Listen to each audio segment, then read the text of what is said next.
ஸ்டாலின் சட்டசபையில பேசுறாரு. இதுவரைக்கும் நீங்க பார்த்தது திராவிட மாடல் பார்ட் 1. 2021ல 2.0 லோடிங். ஐயா சாமி, இதுவரைக்கும் நீங்க புடுங்கினது எல்லாமே தேவையில்லாத ஆணிதான். இதுக்கு மேல புடுங்கிறதுக்கு மக்கள் கிட்ட ஒண்ணும் கிடையாது.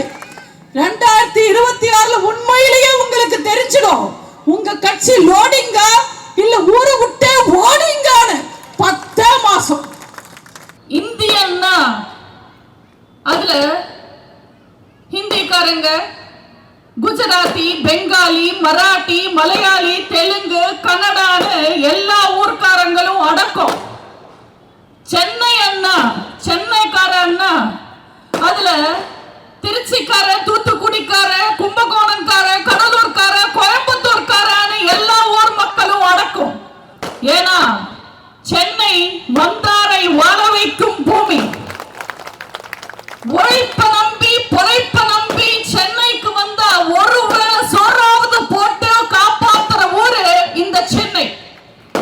உழைப்புக்கு மரியாதை தர இந்த மேதினன் மணிக்கு உழைப்புக்கு ஊதியம் தர இந்த சென்னையில பேசுறது ரொம்ப பெரிய விஷயம்.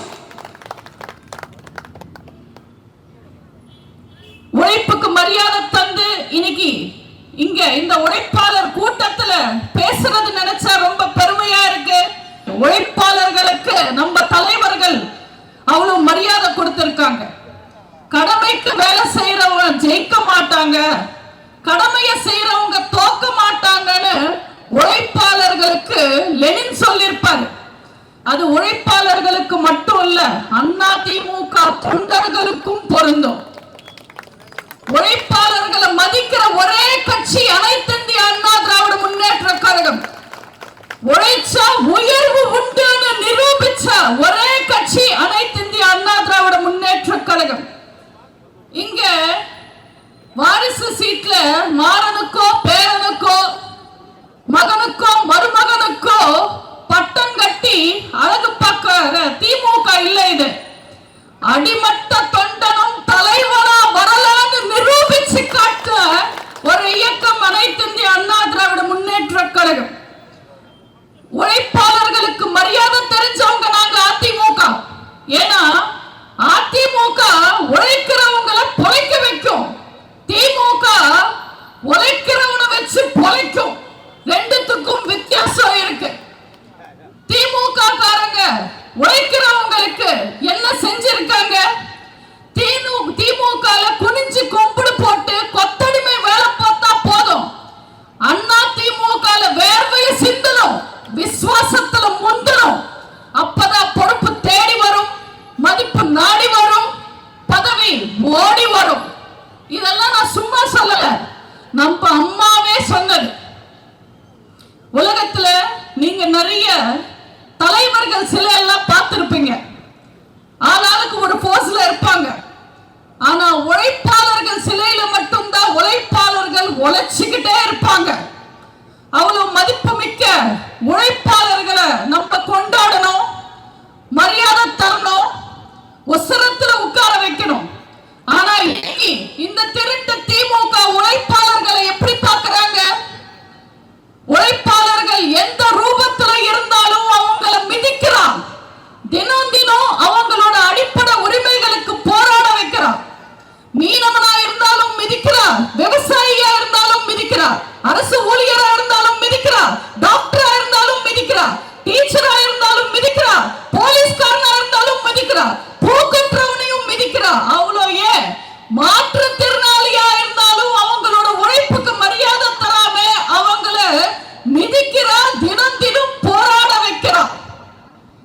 திருட்ட தவிர உழைப்பாவே வேற எதையும் அவன் கருதுறதே இல்லை திருட்டு திமுக காரங்க.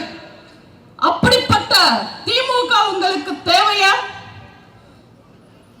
இந்த உழைப்பாளர் விரோத திமுகவை நீங்க தூக்கி போடணும். இன்னைக்கு மே தினம், மே 1 உழைப்பாளர்கள் தினம். இன்னைக்கு நம்ம எல்லாரும் சபதம் ஏற்போம், திருட்டு திமுகவை அடுத்த வருஷம் மே தினத்துக்குள்ளார நம்ம கொண்டாடுறதுக்குள்ளார வீட்டுக்கு அனுப்புவோம். திமுகக்கு எவ்வளவு திமிருங்க! தினம் தினம் ஏப்ரல் 1 மாதிரியே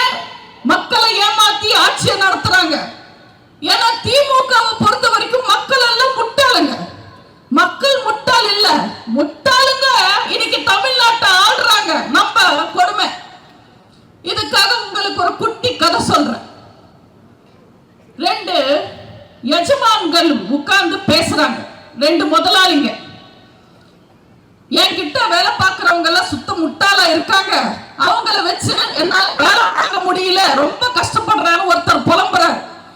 கூட இருக்கிற இன்னொரு முதலாளி, என்கிட்ட இருக்கிறவங்க இன்னும் பெரிய முட்டாளுங்க, டெய்லி அவங்க கூட அவஸ்தைதான், அவங்களுக்கு ஏதாவது புரிய வைக்கிறதுக்குள்ள போதும் போதும்னு ஆகுதுன்னு 2 பேரும் புலம்பிக்கிறாங்க.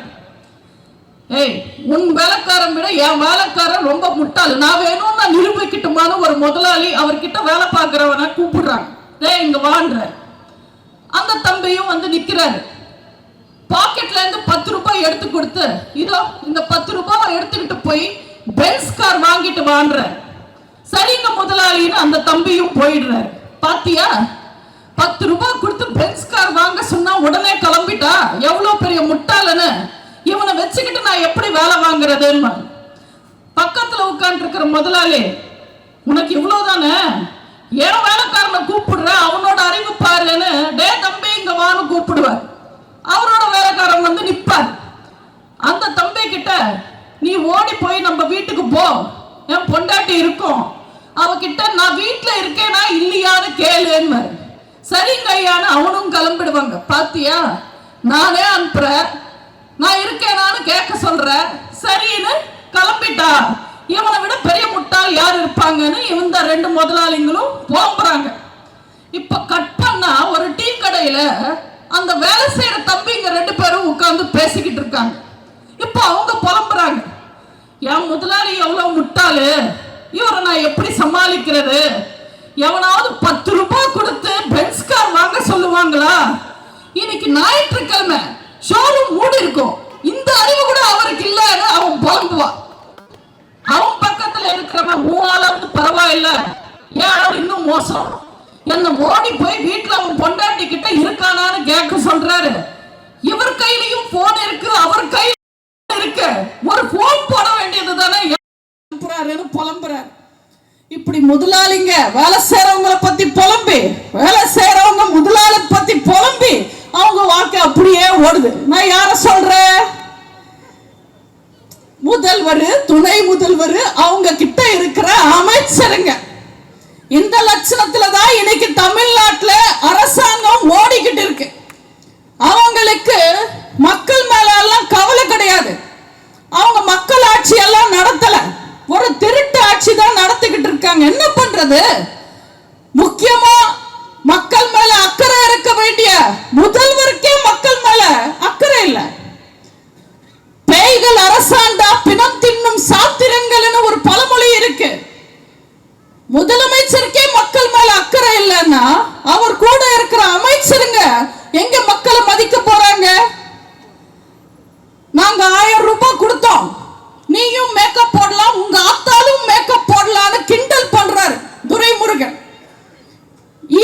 வீடு இடிச்ச சேகர் பாபு கிட்ட பெண்கள் போய் நியாயம் கேட்டா ரிப்போர்ட்டர்ஸ் இருக்காங்களேன்னு பாக்குற, இல்லன்னா வேற மாதிரி பேசுவேன்னு மிரட்டுறாரு. அதே சேகர் பாபு கோவில்ல கியூல நிக்கிற பக்தர்களை பார்த்து, தண்ணி வசதி இல்லாம, உணவு வசதி இல்லாம, காத்து கூட இல்லாம கஷ்டப்படுற பக்தர்களை பார்த்து, உங்களுக்கு வசதி எல்லாம் செஞ்சு தர முடியாது, திருப்பதியில நிப்பீங்க, இங்க நிக்க மாட்டீங்களா, ஒழுங்கா நில்லுங்கன்னு திமிர் பேச்சு பேசுறாரு. இவங்க எல்லாருக்கும் மேல ஒருத்தர் இருக்கார், பொன்முடி. அவர் பெண்களை பார்த்து ஓசி டிக்கெட்டுங்கன்னு பேசுவார். ஜாதி பார்த்து உனக்கெல்லாம் என்ன மரியாதை, அங்க போய் நில்லுன்னுவாரு. மக்களை பார்த்து மயிருன்னுவாரு. பொன்முடி எல்லாம் மக்களை பார்த்து மயிருன்னு பேசுறதுக்கு முன்னாடி அவங்க தலைவர் ஸ்டாலின் கிட்ட போய் மயிரை பத்தி பேசிருக்கணும். அவர் சொல்லியிருப்பாரு மயிர் எவ்வளவு முக்கியமானதுன்னு. இந்த பொன்முடி சமீபத்துல ஒரு பேச்சு பேசியிருக்காரு. மகான் ராமானுஜரும் ஆதிசங்கரரும் விளக்கம் தந்த சைவத்துக்கும் வைணவத்துக்கும் புதுசா ஒரு விளக்கம் கொடுத்திருக்கார் பொன்முடி. எவ்வளவு ஆபாசமான பேச்சு, எவ்வளவு கேவலமான பேச்சு, எவ்வளவு கொச்சையான பேச்சு. ஆனா கண்டிக்கிறதுக்கு திமுக சரியான ஒரு ஆம்பளை கூட இல்லையே. ஒரு பொது மேடையில பெண்கள் கூடி இருக்கிற ஒரு மேடையில ஒரு மிகப்பெரிய மதத்தை பத்தி இவ்வளவு கொச்சையா பேசுறாரு. இவங்க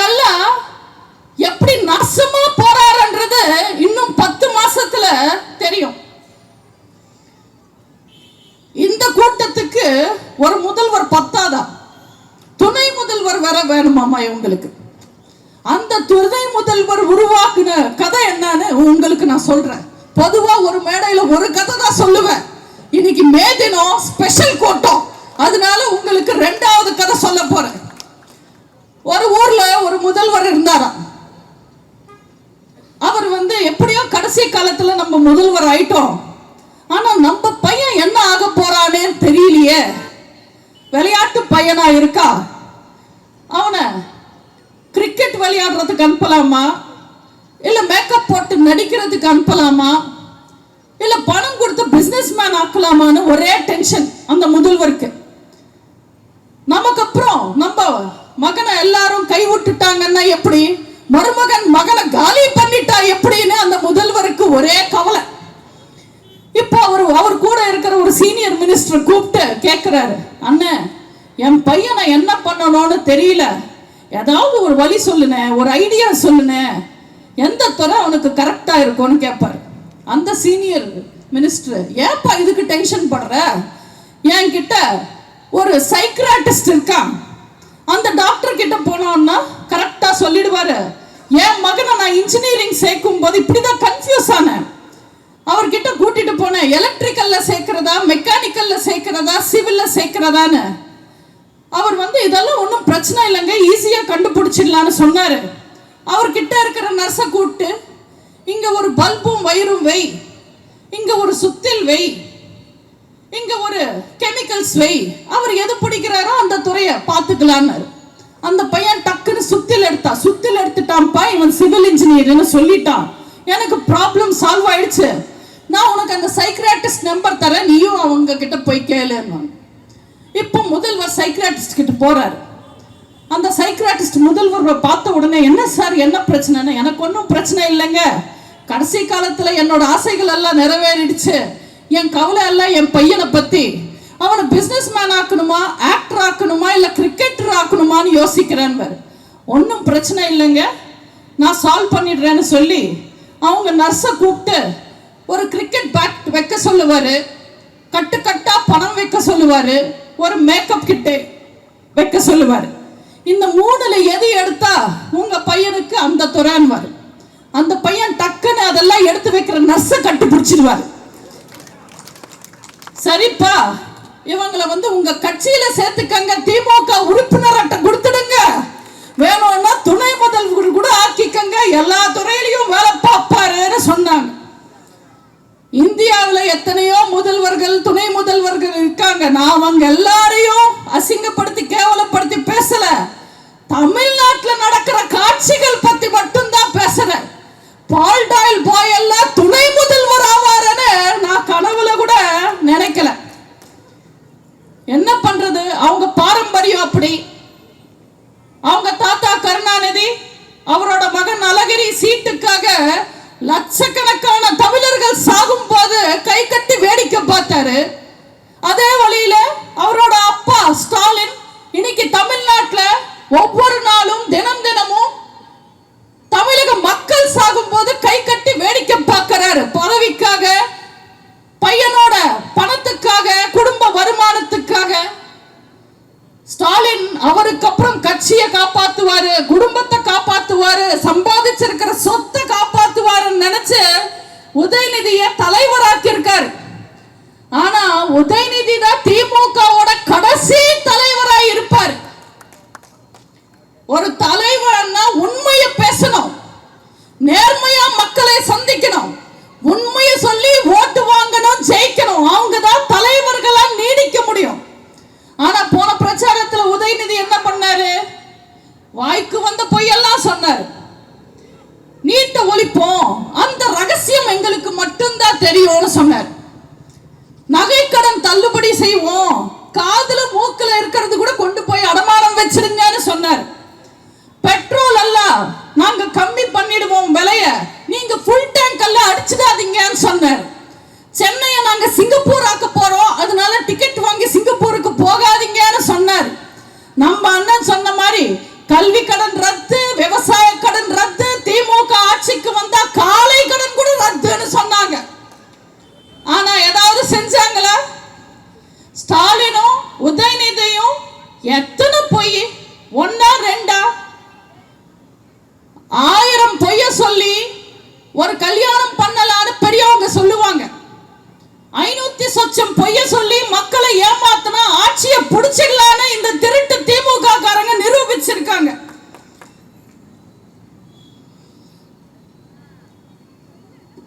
வெளியே வந்துட்டு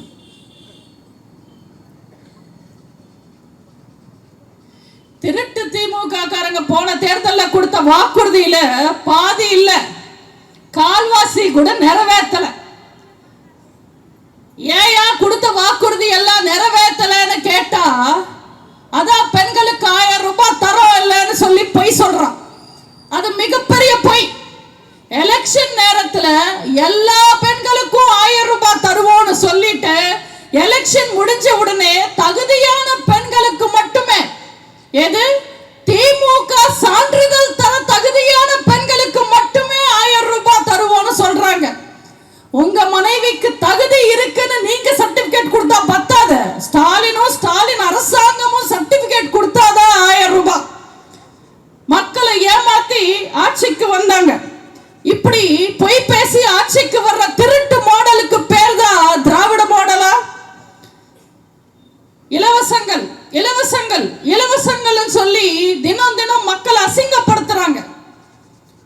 மக்களை ஏமாத்துறதுக்காக இஷ்டத்துக்கு வாக்குறுதி கொடுத்தாங்க. நீங்களே யோசிச்சு பாருங்க, அவங்க ஏன் இலவசம் தரணும்? உண்மையில திமுக எங்க மக்களுக்கு தேவைப்படுற இலவசங்களை தராங்க? இலவசம் கொடுக்கணும்னு நினைச்சா தரமான கல்வியை இலவசமா கொடு, எங்க உரிமை தொகை நாங்களே சம்பாதிச்சுக்கிறோம். தரமான மருத்துவத்தை இலவசமா கொடு, எங்க பஸ் டிக்கெட் நாங்களே வாங்கிக்கிறோம். மின்சாரத்தை இலவசமா கொடு, டிவி மிக்ஸி நாங்களே வாங்கிக்கிறோம். இன்டர்நெட்டை இலவசமா கொடு, என்ட்ரன்ஸ் எக்ஸாம் நாங்களே சமாளிச்சுக்கிறோம். தண்ணியை இலவசமா கொடு, விவசாயத்தை நாங்க காப்பாத்துவோம். பெட்ரோல் விலை எல்லாம் கம்மி பண்ணிடு, பெட்ரோலை இலவசமா கொடு, விலைவாசியை நாங்க சமாளிப்போம். கேஸுக்கு மானியம் கொடு, இல்ல இலவசமா கொடு, பசியை நாங்க போக்குறோம்.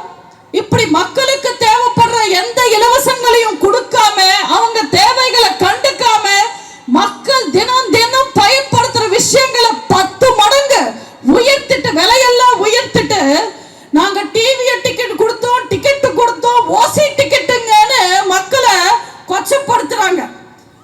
5 பைசா 10 பைசான்னு இலவசங்களை கொடுத்த இந்த திருட்டு திமுக 4 வருஷத்துல மக்கள் பேரை சொல்லி 4.5 லட்சம் கோடி கடன் வாங்கியிருக்காங்க.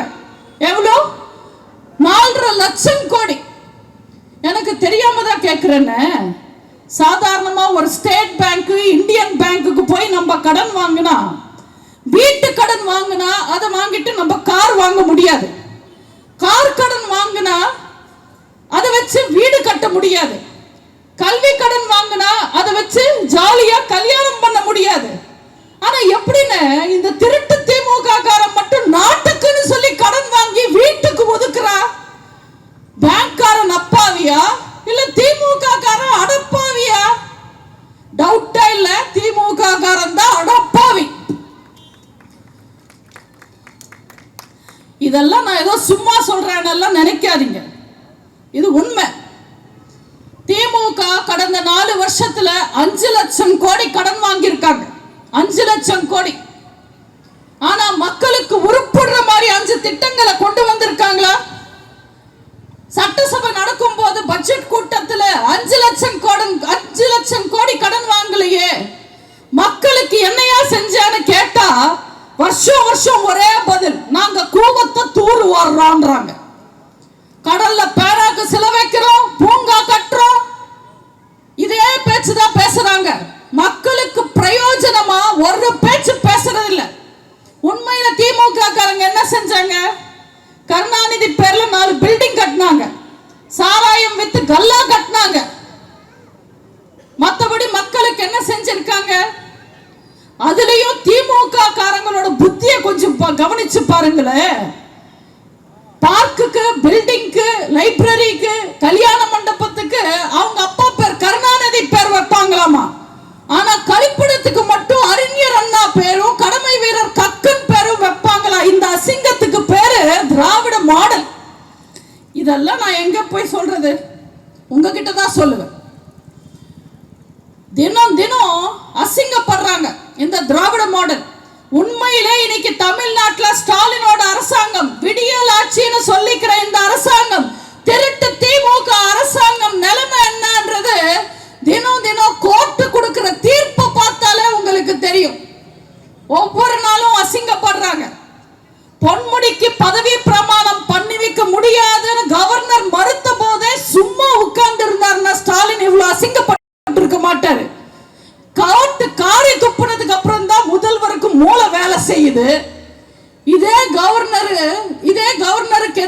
திமுக கேஸ் ஜெயிச்சப்போ அதுக்கு வாதாடின திமுக வக்கீல்கள் எல்லாம் கூப்பிட்டு விருந்து வச்சார் ஸ்டாலின் அவரோட வீட்டுல. எங்க இப்ப பொன்முடி கேஸ்ல, செந்தில் பாலாஜி கேஸ்ல, ஐ பெரியசாமி சொத்து குவிப்பு கேஸ்ல, நேருவோட ஐடி கேஸ்ல, மதுபான ஊழல் கேஸ்ல, துரைமுருகனும் அவர் பையனுக்கு இருக்கிற சொத்து குவிப்பு கேஸ்ல வாதாடின திமுக வக்கீல்கள் எல்லாம் கூப்பிட்டு விருந்து வைக்க சொல்லுங்க. எப்படி வைப்பாரு, எங்க வைப்பாரு? இந்த ஸ்டாலின் எல்லாம் ஒரு ஆளு நம்ம தலையெழுத்து இன்னைக்கு தமிழ்நாட்டை ஆள்றாரு. நீங்களே சொல்லுங்க, கோர்ட் சொல்றபடி அமைச்சரவை மாத்தி ஆட்சி நடத்துறதுக்கு எதுக்கு ஒரு முதல்வர், எதுக்கு ஒரு துணை முதல்வர்? ராஜினாமா பண்ணிட்டு ஆட்சியை கலைச்சிட்டு போக வேண்டியது தானே. இதுல ஸ்டாலின் சட்டசபையில பேசுறாரு. இதுவரைக்கும் நீங்க பார்த்தது திராவிட மாடல் பார்ட் 1. 2021 2.0 லோடிங். ஐயா சாமி, இதுவரைக்கும் நீங்க புடுங்கினது எல்லாமே தேவையில்லாத ஆணிதான். இதுக்கு மேல புடுங்கிறதுக்கு மக்கள் கிட்ட ஒண்ணும் கிடையாது. 2026 உண்மையிலேயே உங்களுக்கு தெரிஞ்சிடும் உங்க கட்சி லோடிங்கா இல்ல ஊரை விட்டே ஓடிங்கான்னு. 10 மாசம் நாங்க அதிமுக காரங்க, நாங்க நெஞ்ச நிமித்துக்கிட்டு தைரியமா ஓட்டு கேட்போம். அம்மாவோட ஆட்சி தருவோம்னு ஓட்டு கேட்போம். அண்ணன் எடப்பாடியார முதல்வராக்கி ஆட்சி நடத்துவோம்னு சொல்லி ஓட்டு கேட்போம். புரட்சி தலைவர் வழியில ஆட்சி நடத்துவோம், மக்கள் ஆட்சி நடத்துவோம்னு சொல்லி ஓட்டு கேட்போம். திமுக காரங்க என்னன்னு சொல்லி ஓட்டு கேட்பாங்க? கருணாநிதி ஆட்சி தருவோம்னு சொல்லி ஓட்டு கேட்பாங்களா? சமாதியில இருந்து எழுந்து கருணாநிதியை வேணாண்டா வேணாண்டான்னு பதறுவாரு. அந்த நிலைமையில ஓடிக்கிட்டு இருக்கா உங்க கதை. கருணாநிதி பேர் சொல்லி ஓட்டு வாங்க முடியாது. எங்க ஸ்டாலின் மாதிரி ஆட்சி நடத்துவோம்னு சொல்லி ஓட்டு கேளுங்க, ஒரு சீட்டு கூட ஜெயிக்க மாட்டாங்க. ஒரே சீட்டு கூட ஜெயிக்க மாட்டாங்க. இப்போ திமுக காரனுக்கு நிறைய நல்லா தெரிஞ்சிருச்சு, கருணாநிதி பேரோ ஸ்டாலின் பேரோ பயன்படுத்த முடியாதுன்னு. அதனால புதுசா ஒரு டைட்டில் வச்சிருக்காங்க, திராவிட மாடல் 2.0. அது